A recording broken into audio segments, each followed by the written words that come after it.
What's poppin', YouTube family? Jordan Peterson was just on the diary of his CEO's channel. I'm gonna break down what he had to say. I didn't watch the entire video, y'all. So without further ado, let's hop right into it. One of the emphasis in the religious realm, let's say, is humility. One of the things that's emphasized. Well, what's humility? What's the opposite of pride? Well, humility is starting where you are. That's what humility is. Yeah. And it's annoying because, like if your life is a mess, then you have to see that you're the person in that mess. And then you have to understand that your first attempt to redress the mess might not be something you're particularly proud of, I mean, I saw this lots in my clinical practice where people the first steps they had to take to put things in order were pretty embarrassing. It's like, really? Hey, I can totally relate, y'all. I tried to get off of heroin. I tried to get off of many different drugs using different drugs. So I can agree with trying to solve problems on my own power. Amen. Really? That's all I can do? Hey, man, uphill is better than downhill. And there's Facts. a doctrine in the Gospels that Christ puts forward, which is very interesting. He says, it's the Matthew principle, it's called. To those who have everything, more will be given. Mm-hmm. From those who have nothing, everything will be taken. Okay, so it lays out a view of the world. Progress, regression. That's one model. Here's another one. Progress, regression. This is the right model. So even if you have to start small, you accrue success exponentially. You accrue defeat exponentially too. That's the abyss that is hell. You start going downhill, you go downhill faster and faster. Start going uphill, you go uphill faster and faster. So even if you have to start small or even painfully small, which is highly probable, especially if you're trying to tackle something that's really plagued you, it doesn't really matter. How small? I would say, take the step that you can take. That reminds me of the parable of the talents.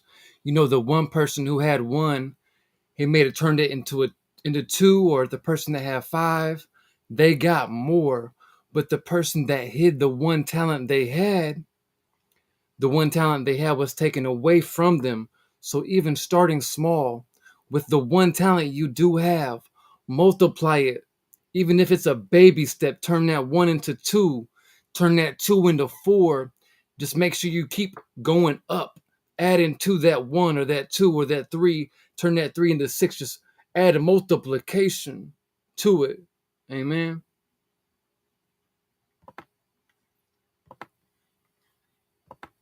That you will take that actually feels like some accomplishment. Imagine you're dealing with a 3-year-old kid and you want to encourage him.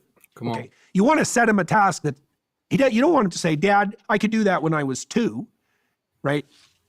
But you don't want to set him a task that there's not a chance he'll manage. You want to set him a task that will stretch him beyond where he is, that has a reasonable probability of success, right? Why? Why stretch him from where he is? Well, because you want to grow. I mean, look, if you love a child, you love the child for who he is and who he could be. And you want to indicate your love for both of those. I think if you're a father, you tilt even more towards love for who the child could be. What is self-belief in this context? Because everyone's looking, so many people are in search of 2 words, I think that's 3 words, but self-belief and confidence. Yeah. And in this context of that small task, how is that building my self-belief or confidence? Yeah. Because you watch yourself do it.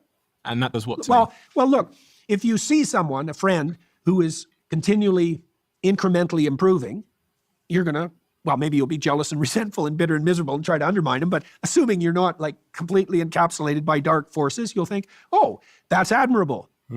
Well, you see the same thing in yourself. You have to act. You have to develop an opinion of yourself the same way you would develop an opinion of someone else. So now, and I'm not hypothesizing about this, by the way. We know this clinically. If I want to truly help you build your confidence, rather than merely readjusting the words you say about yourself, which would be something like self. That is facts, man. You can either hate on what somebody else is doing better than you, or you can get inspired and try to learn from them on what they're doing and apply that to your own life, man. That's real talk. Self-esteem, which is something that doesn't even exist, by the way. It's just a pathological concept altogether. You want confidence, okay? More to the point, you want the confidence that's based in competence. Otherwise, it's narcissistic. Okay, so how do you develop that? Well, you watch yourself exceed your limits. And then you think, oh, look at that. There's something in me that can exceed my limits. That's your true self. That's a good way of thinking about it. And in doing so, you actually realize that limits exist and that you imposed one on yourself in the first place. Well, that's one of the things you can realize, certainly, that also you don't exactly know where the limits are. It's like, oh, I exceeded that. It's like, okay, well, now what? What's the upward limit to exceed? What's the upward arc of exceeding limits? That's Jacob's ladder. I would say this is the promise of the kingdom of God. That's one way of thinking about it. There's no upward limit. There's no limit how bad things can get. No one would deny that who has any sense. So that means in a way that hell exists, you can find your way there with no problem. In terms of energy, there are so many reasons why I'm a big matcha fan, if you don't already know by now. And so much so that I actually invested in the UK's leading matcha company called Perfect Ted. And one of my favorite Perfect Ted products is these delicious matcha pouches that come in every flavor, from salted caramel to peach flavor to mint flavor to berry flavor. One of my favorites is this vanilla flavor, which I'm going to make in just 2 seconds. You just take this mixer here, get a little bit of the powder. That's deep too. He said we can get to hell on our own, but the truth is we can't make it to heaven on our own. Hoo, hoo, hoo. That's a bar. Wow. Let's go. Pop it on top of the shaker like that. Put the lid on. Shake, shake, shake. Delicious. If you haven't tried this yet, you can find Perfect Ted at Tesco and Holland Barrett stores or online, where you can get 40% off with my code DIARY40. Head to perfectted.com and put in code DIARY40 to try this delicious multi-flavored matcha now. Highly recommend. And if you do it, please tag me, send me a message online. It's interesting what's going on with young men in particular at the moment, because it does appear, and I don't have the stats on this in front of me, but it does appear that young men are more and more in search of some type of religion. Yeah, definitely. I think Islam, I read Islam's on the rise amongst young men, or it's the dominant religion that young men are being drawn to. But in the context of what we've described, that person who's sat on the edge of their bed, do they need religion? And I'm being intentional not to say God, I'm saying religion. Well, these are hard things to do on your own, right? I mean, you only have the span of your life, and the probability that you can figure out how to live merely as a consequence of consulting your own limited experience is zero. It's too complicated. So the religion might be your society, it might be your friends, your family in this context. That's part of it. That would be the more structured part, the more traditional part. You need the traditional stories. That's why I wrote this book, is to indicate, well, at least in part, well, what the stories are and also what they mean. It's not only that. It's not only what they mean. It's how knowing what they mean changes your life. So, for example, in the story of Abraham, God comes to Abraham. Okay, now, questions emerge from that statement. What do you mean, God? And how does he come to Abraham? What the hell does that mean? Well, the story lays that out. The God that comes to Abraham is the voice of adventure. It's a definition. So this is a good thing to know. God is the voice of adventure. Okay, so now let's think about this a little bit. So the God that's the voice of adventure is the God of the forefathers of Abraham, the father. He's a patriarchal spirit. Okay, if you're a good father, you speak with the voice of adventure to your sons. Obviously, you're encouraging them. It's like, get the hell out there, make something of yourself. Why do you do that? Because you have this little kid and you think, get at it, man. Let's see what you can be. And so that's that voice of the benevolent father, and that's the spirit of the ancestors. And behind that, there's the God who's the voice of adventure. If you pursue the spirit of adventure, there will be things you have to give up. Right, you know that. I mean, you're taking steps. We'd even say that. Steps forward in your life. What do you mean forward? What do you mean steps? You're saying you got to count that cost, man. Preach. Well, there are little adventures you have that transform you and transform your circumstances, okay? You have that adventure and you have to change as a consequence of it. You have to give up your immaturity so that you can take advantage of this new opportunity. Yeah. Okay, and that changes you. Now you're a slightly different person. Now a new horizon of opportunity opens up. You have to make a sacrifice.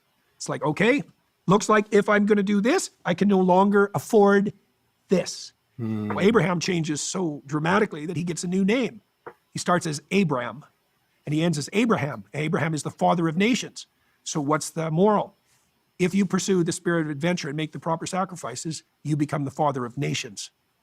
Right? That's true.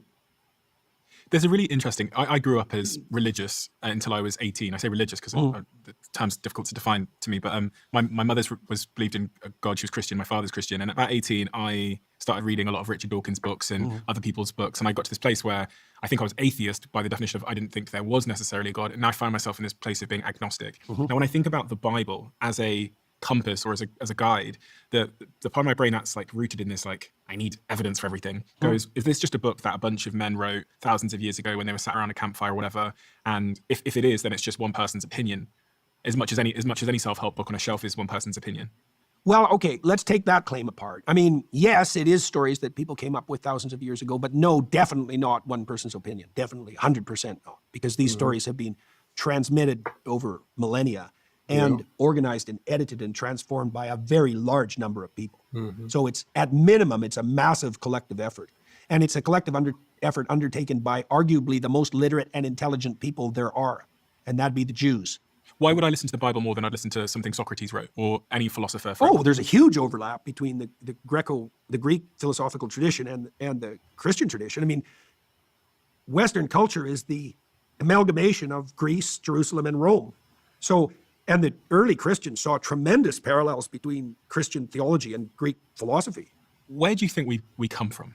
You know, you've got the like Darwinism, evolutionary theory of we've evolved, etc. Then there's the more religious view that, you know, if you really think about the First Testament and the Early Testament and the stories of the, you know, creation, people think, you know, maybe we were just popped out of nowhere. But where do we youth believe that we come from? Do you believe a God put us here, or do you believe that? Do you believe evolution is true? Do you believe both are true? You have to read the book.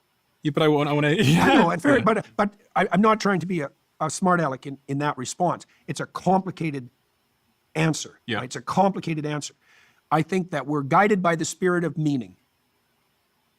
Okay? I think that's also our deepest instinct.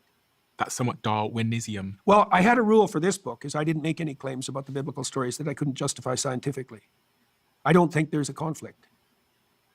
I think that viewing the biblical stories as an amalgam of superstitious proto-scientific theories is absurd. I don't think there's any evidence for that at all. These are stories. So do you Stories and scientific hypotheses aren't the same thing.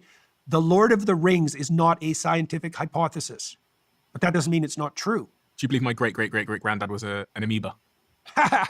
Well, if you were a sperm at one point. I mean, it's not that implausible. We all come from single-celled organisms. This is I'm asking these questions because I'm genuinely it's like I'm genuinely wrestling with a bunch of big existential questions that I've actually only been wrestling with maybe for like, I'd say, a year. Yeah. So it's very fresh for me. And it's funny, my arc here is religious Christian up until maybe 18. Yeah. Like staunch atheist. The Lord is working on this brother's heart, y'all. We need to keep him in prayer. Just like Joe Rogan, man, I believe the Lord is doing something in this brother's life. That's why Jordan Peterson, if that's how you pronounce his name, was brought on the show in the first place. Amen. Keep him in prayer, y'all. Yes, for 2 years, to the point that it was like my identity. Yeah. And then like let go of that, drifted for a couple of years, and find myself at this really interesting point where I'm like back at the door of like, okay, let's look at some of these answers again. Yeah, well, that's exactly why I wrote this book, because I know that that's the time, and it's not just the time for you. That's the time that we're in. Yeah, it's the time we're in. 100%. Yeah, oh, definitely. Yeah. Definitely. Well, it's partly because the Enlightenment has exhausted itself. Partly because it was wrong. It's failed us, the individualism. Well, I think exhausted is a better word, because it wasn't like the Enlightenment was without its benefits. When you say the Enlightenment, immense technological progress. The materialist reductionism of the atheist scientist. Okay. It's not right. Factually, they were wrong. Their theory of perception was wrong. They're wrong. We see the world through a story. Yeah. We do not see the world as a collection of facts. They're wrong. You see, the postmodernists figured this out, and that's why the postmodernists had a walloping influence on culture. Now, I'm no fan of the postmodernists for a variety of reasons, but their insistence that we see the world through a story, that they're right. That's right. I agree. I mean, if you obviously read the book *Sapiens* by Yuval Harari, and his central point is that what bound us as humans and stopped us being these scattered chimps was stories. They bind us together. So I completely understand that we need a story. It's how everything, money, governments, etc., function. But what that story is, now I can agree It's that a story of voluntary sacrifice. 100% agree that humans need that. There's no chance that we'd be here otherwise. And it's a set of values and principles. Now, those values and principles are often found in religion, but do they, and a belief in a God, but do they have to be? Could they be found in, could I theoretically make a new religion where me and my friends all unite against a set of values: sacrifice, giving, That's a great question. parenthood. Well, this is what Nietzsche basically presupposed in some ways. So when Nietzsche observed that God had died, say in 1850 or thereabouts, his medication for that, his warning was, we'll descend into nihilism and communist totalitarianism.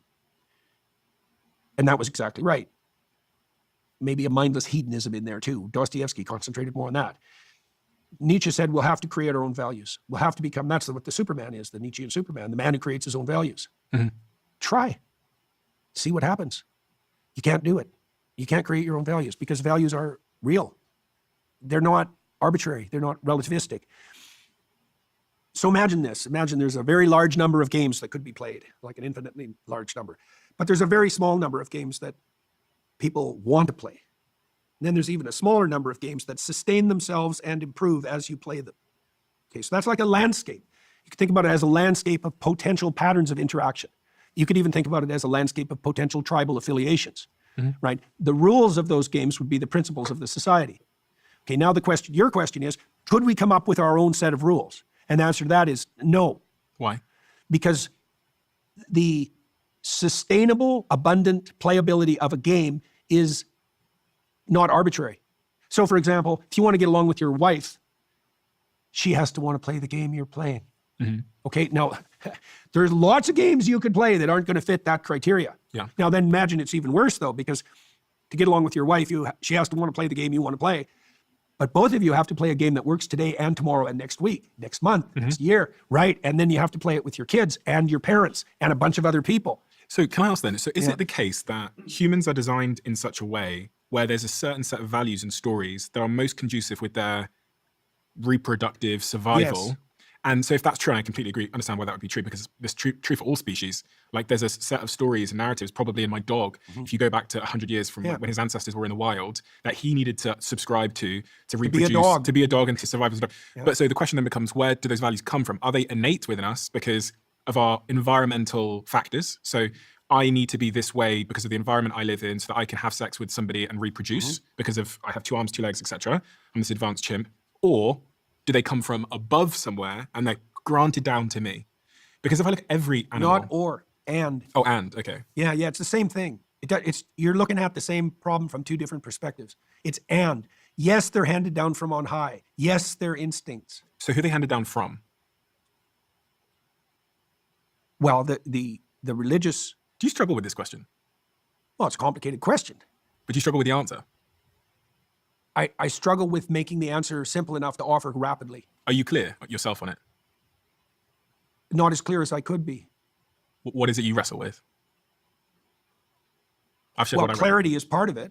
I mean, we want to make things as clear as possible. Breadth of coverage, right? I mean, people ask me what I believe, and I say, well, I'm not hiding what I believe. I lecture about it, I podcast about it, I write about it. It's like, that's what I believe. There it is.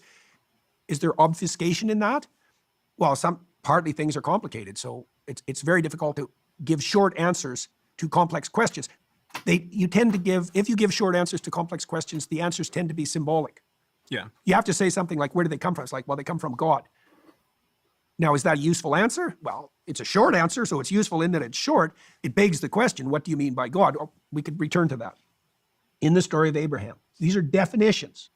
Because if you're going to talk about what's properly put in the highest place, you have to know what you're talking about.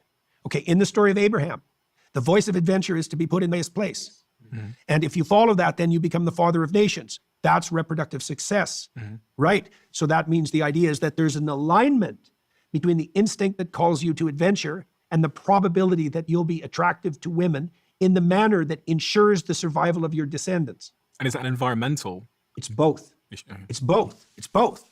It emerges as a consequence of the constraints of social interaction, let's say. Like there's constraints, for example, on what makes a man desirable to a woman. Yeah. Right? That has nothing to do with you, those constraints. Those are there, right? They're there in the society of women. They're eternal. They're not, no woman, she might vary in her opinion to some degree, but she partakes of the pattern. So it's there. Now, it's also built into you because you're a social creature. And so your physiology indicates to you the nature of that pattern. So does my dog have a different religion to me? Does he have a different God? To some degree. it's there's an overlap because you can communicate. Your dog understands you, and vice versa. So there's that's a good question. Social mammals understand each other. Right, so there's an overlap in their deepest instincts or their highest impulses. You can think about that both ways. I was going through my head and thinking about like the Venus flytrap and my French bulldog Pablo, and they all need a different set of behaviors and principles and values to survive and thrive and be well, happy. you can think about that as sure. So I was thinking, then does that mean that they all have a They have a different nature. God? Yeah, they have a different intrinsic nature. That's another way of thinking about it. Yeah, because of the environment and the factors that they face as that species. So then Pablo's God might be slightly different to my God if we're talking about, because I'm trying to understand if like this idea of God is a set of evolutionary motivations. Yes, that it is, and it is that. Or You can if think it's- about it as rising up from the material world or descending from on heaven. It doesn't matter. It doesn't matter fundamentally. It's the same. It doesn't matter. Those are different ways of looking at the same problem. When I say evolutionary motivations, it doesn't feel so divine. It doesn't feel like a reason to gather in a church. It feels like I'm just kind of a robot that's being steered by these motivations of don't do that, do this. This feels good. If you're with your friends and family, you feel good, so do that more. And if you're with your friends and family, you're safer, so you're more likely to have kids. Or is it this sort of divine thing that we society has told us God is, where we should worship and we should thank you so much and go to a church and get on our knees and pray? Because they're two very different things. One's like practical and pragmatic, and the other one is this divine thing.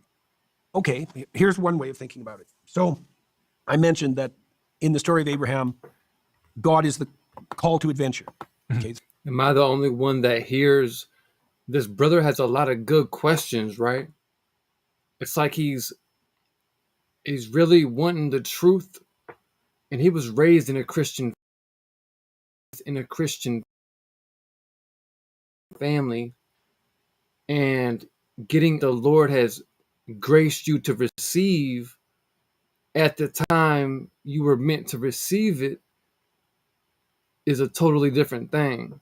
Like I said, we can all get to hell by ourselves. We don't need God's help. We don't need nobody's help. But in order to make it to heaven, we need God's help 100%. So I believe this guy's heart is really yearning for the answers. And I believe that this brother coming on his channel, y'all, was a godsend for sure. Let me know your thoughts, though, if you believe God put this brother there for a reason. Amen. Okay, so that's a definition. Now, the divine that's put forward in these library of stories has multiple characteristics. He's characterized in many ways, but there's an insistence that reflects an underlying unity. Now, the unity is incomprehensible in its essence. Okay, so you have to accept that as the initial starting point. You're not going to get the answer. Yeah. Okay, you can see something complex from a variety of. Just like I think his name is Wes Huff, that I believe personally God put on Joe Rogan's channel to give him some biblical truths and some fundamentals to explain Christianity thoroughly with a lot of science-based and facts to back it up. This brother can help explain answers to the questions that he has that maybe only he could be able to answer. If he asked me these questions, y'all, there's no way I'm going to be able to break it down to him like Jordan Peterson is. You feel me?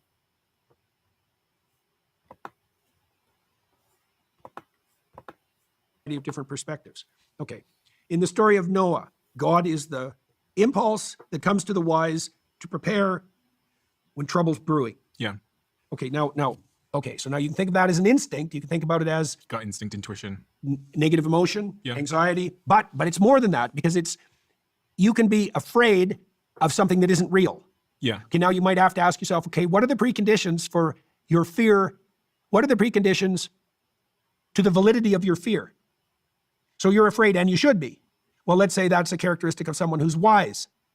Okay, so then the question is, well, what's the essence of the wisdom that makes your fear valid? Noah is described in the story of Noah as a man wise in his generations. So that means that by the moral standards of his time, he's an upstanding human being.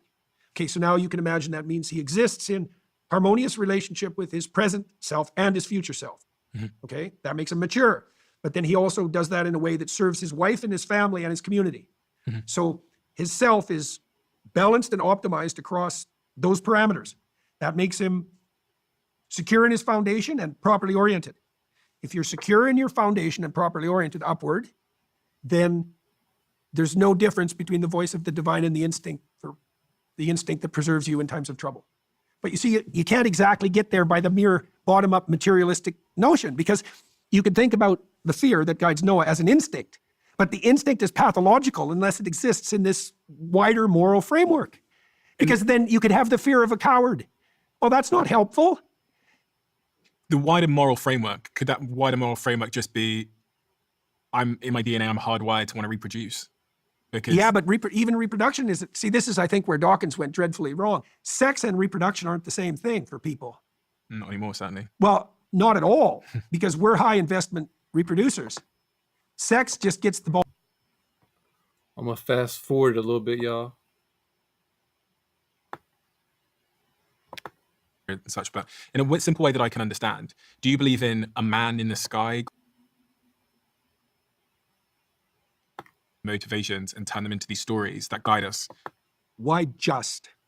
Okay, we can remove the word just. Well, but that's an important no, removal. it's an important removal because Right. it's, because it has Well, bound is the people. Bible in part the story of human beings coming to consciousness? Yes. Yeah. Yes. Okay. Yeah. Does it reflect a deeper underlying reality? Yes. Yeah. How deep is that underlying? Well, let's say, okay, it's a story about the psyche. And then let's say, well, no, it's a story about the psyche in society. Okay, so well, no, it's a story about the psyche in society, in the natural world. Mhm. Okay, well, what's underneath that? The source of nature, society, and the psyche. This is an interesting question. It's a very direct one, but I would love just an answer that because I haven't got clarity on this. What is it what God is it that you believe in? I've heard you talk about this sort of substrate idea and such, but in a simple way that I can understand, do you believe in a man in the sky God? Do you believe in it's a Well, force? that's not as primitive a conceptualization as the atheists would have you believe. What is it you believe? Well, there isn't anything more complex in the known universe than a human brain. Mhm. So if you want a model for reality as such, like proclaiming that it has something akin to the structure of the human psyche is not an absurd claim, given that that is the most complex thing by far that we know of, by far. So what is it you believe? Well, I've been explaining it. But I mean, I did say, I mentioned something which we skipped over very quickly because I introduced it too rapidly. The postmodernists figured out that we live in a story, but then they leapt to a faulty conclusion of two forms, well, three. There's no uniting story. That was one of their conclusions. In fact, the definition of postmodernism is skepticism of meta-narratives. There's no uniting story. It's like, I see where he's going with this, y'all. Ooh, bars. No uniting story. Ooh, okay, let's go. What is this uniting story you're talking about, bro? Come on, let's go. well, that's a stupid theory because there's no union. So what? There's just diversity. Well, we worship diversity now in this utterly foolish manner. There's no difference between diversity and war. Without a uniting narrative, there's nothing but war. Facts. So, no, that's not going to work. Wrong. Hedonistic self-gratification. There's Michel Foucault for you to a T. It's like, why is that wrong? Why can't people just do what they want with whoever they want all the time? Because it defeats itself and quickly. It's not a sustainable game. If it's all about you and your whims, I don't want to be anywhere near you. And that won't be so good for you. That's not going to work. Power.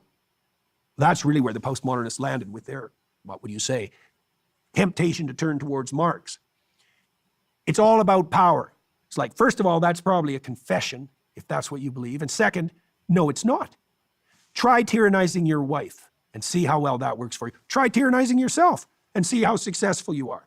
Power's not the game. Okay, what's the game? What's the story? Well, I mentioned earlier, it's voluntary self-sacrifice. Ooh, come on. Right, you offer yourself up in the service of something higher. That's the basis of society. That's Voluntary self-sacrifice. That is the true love story, y'all. Jesus Christ. I see where he's going. Come on. the basis of psychological. But the way he's breaking the gospel down to this brother, I've never heard it broke down like this. Like I said, this brother is intellectually very smart. God knew that. He knows him better than he knows himself. So he brought somebody that is very intellectually smart, Jordan Peterson, on the show to be able to break it down to him intellectually in a point and in a way that he could understand. God is good, y'all. Come on. Logical stability. The Christian insistence is that that's the basis of the world. I'm going to ask you again because I want to be clear. Is what is the God you believe in? I think that the claim that Christ is the embodiment of the prophet and the laws, I think that's true. Okay. So, that's complicated. It's very, very complicated, but I think it's true. So you believe that Jesus was God? God? Yeah. I think if you understand what that means, that it's indisputable. I'll give you a brief explanation of why. Christ takes the sins of the world onto himself. So that means all the problems that there are his problems. Right. Okay, so the idea there is that there's no difference between making that assumption and then actually beginning to address those problems. And there's no difference between that which best addresses the problems of mankind and the divine. Those are the same thing. And I can't see how that can be otherwise, because the contrary hypothesis would be that you would adapt best to your life by avoiding things that are difficult and terrifying. And no one believes that. And so the pattern of the passion, this is the voluntary self-sacrifice issue taken to its extreme. The pattern of the passion is the decision to voluntarily confront and welcome anything that happens to you, no matter what it is. And that's a terrible thing to ask or endeavor to undertake, but well, the alternative is to shrink away. Well, the spirit of shrinking away is the divine. It's like, I don't think so. Like that's preposterous. The spirit of unlimited courage, well, that's not a bad start for a definition of what constitutes the divine. The highest possible value. Has your belief in God, religion, been shaken at all? Oh, yes. Definitely. Because you've Real quick, y'all, if you like this type of content, man, join the family, subscribe, hit that notification bell so you won't miss a video. Hit that like button. Also, let me know where you're from. Let me know your thoughts on this video, y'all. Let's go. you've been Constantly. over the last year and a half, 2 years, you've been through a particularly difficult time with losing people in your life that are sort of foundational to you. Tammy as well. Oh, yeah. Well, and I was in extreme pain for 3 years. Right. I went through 3 years where every minute of my life was worse than any minute I'd ever had previous to that. It was terrible. Hold up. And did I lose? What did he just say? I went through 3.5 years where every minute of that was worse than every minute before? That's crazy. That's a crazy statement. I went through 3.5 years where every minute of that 3.5 years was worse than, I don't know what he went through, y'all. Somebody let me know in the comments, man, but that's deep. Like, he went through some stuff, man. I don't know what he went through, y'all, but he must have lost some family. He must have had some Job moments, and he must have really went through it, y'all. Lose faith? Was it questioned, challenged? Absolutely. Absolutely. It just became absurd. It was absurd. So many things had gone off the rails. My wife was dying. My daughter was ill. Things had blown up around me in 50 different ways. And I was like seriously in pain. It was terrible. I was walking like 12 miles a day because I couldn't sit. I did that for months. Winter, rain, whenever. I had a friend who walked with me. Wow. It was terrible. And yeah, I mean, I thought, what was the desperation? It wasn't even the pain. It was the fact that I was in such terrible shape that I felt that I believed that I was a burden to everyone around me and that was only likely to get worse. And I thought, what's the sense in this? What's the possible significance of this? So yes, everyone's faith is challenged. I mean, Christ himself cries in despair out to God on the cross. And the story wouldn't be believable without that. Like, if you're going to live, you're going to be pushed past your limit, right? If you're going to live. So, but who knows what you discover when you're pushed past your limit? In that moment, I've been in my relationship for some time now. I'm going to stop it right there, y'all. Amen. If you like this type of content, y'all, again, subscribe, hit the like button. Let me know your honest thoughts about this video, and keep this brother in prayer, man. And until my next video, y'all, have a blessed and amazing day. Shalom, shalom.